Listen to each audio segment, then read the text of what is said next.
Well, talk about this cut. I mean, Yeah. was there any part along the way where you thought, I have made a horrible mistake here? Man, honestly, the whole way here, I'm like, dude, can I make 146 pounds? I knew I could do it because I never cut weight from 155, but actually doing this and feeling my body moving at 150 pounds, it feels good, man.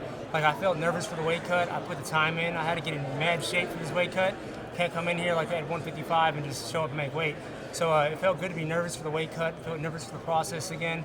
It just reminds me of my old times, just everything's attached to this fight. When you talk about feeling good, I mean, obviously we're all curious. How's it going to look at featherweight?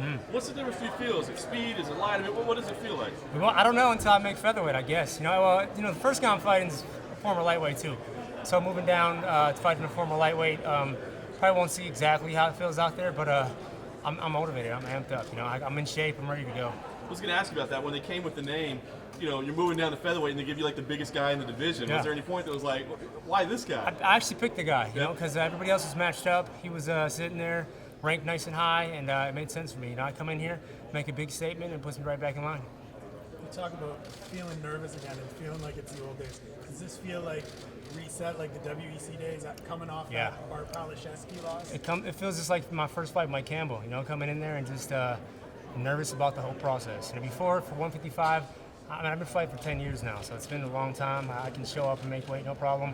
This one, I was like, man, waking up, checking the scale every morning, it was a little different process. Yeah, how much of it is just getting that feeling back and getting some of that? I think that's all of it, man. That's all of it. Yeah, you gotta put yourself in a horrible place to get to the best result. And I feel like not just the weight cut alone, man. Coming off of 3 losses, I'm in a place where my back's against the wall, and it's time to shine.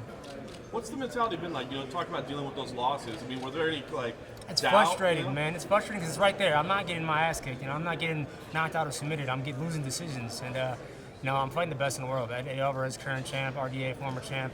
Barboza's right up there, so it's not like I'm fighting bums. I'm fighting the best in the world. So I'm right there. I just got to figure it out and get that mindset back. Mindset's so powerful. I feel like my mind's where it's supposed to be at. You say it right there. So why I switched the weight classes? That you feel like you gain up ground? No, well, it's for me. It's like legacy. I could be a 2-time champion in 2 different weight classes. Not many guys have done that.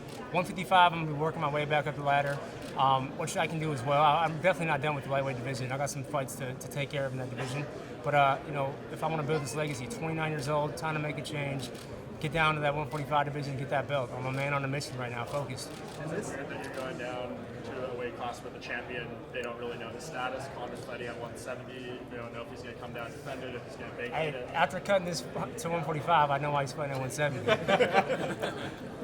And this isn't just a random cut to featherweight for you. I mean, this is something that has kind of been on the table for you for a little while. You were supposed to fight Jose Aldo at that UFC 163. How long has this been in the back of your mind, a move to featherweight? And when did you, the timing of it, decide to do it now, right? It was a combination of a couple things. One, like I said, I want to be a 2-time champion. Where I'm at in my career right now, I feel like I need to make a change to just get motivated again, get amped up, and get back that fire that I had when I first started this thing. That eye on the prize, if you will. And I feel like that 145-pound title is something I can do. I leave the sport, I can be a 2-division champion, and leave a big legacy on the sport. How much more do you have to cut right now? We'll keep that full disclosure. Now, my nutritionist is like, hey, let's not talk about weight. I'm probably about 6 pounds over. It's not hard. Yeah. Anthony, what was your immediate reaction when you saw Conor McGregor, man? $3 million disclosed first. It's amazing, man. I'm happy for the guys doing that in the sport. You can't hate on that. Guys like that's breaking the barrier, setting it higher for the rest of us. I got a little brother in the sport, and to see him potentially making them kind of paydays, it's all worth it. Yeah, in terms of that fight itself against Nate Diaz, a lot of people were saying Conor was running away. Other people were saying he was, retreating and resetting. What is your take on that? Like the way he lost? It's called fighting, man. I mean, it's fighting. You can't. It's not always balls to the wall and trying to see who's the toughest guy. If you can go in there, score your points, and move, then that's how. I mean, I fight very similar, rangy style, get mine, move, and reset. So, I mean, you're gonna have fans. If Diaz would have won that fight, people would have crying about Diaz winning. Both sides. So, I mean, it's in the history books now. We move forward and see what happens. Main event here, Demian Maia, Carlos Condit. Who you Yeah. got on? Man, it's gonna be a tough one. I train with Carlos out in Jackson's. I see his work ethic. Very inspiring guy, man. It's very inspirational to see how much time he puts into this and how long he's been around. WEC guy as well. Maia's is one of the little wizards in the ground too. We both have our hands full with jiu-jitsu guys, so it's gonna be fun.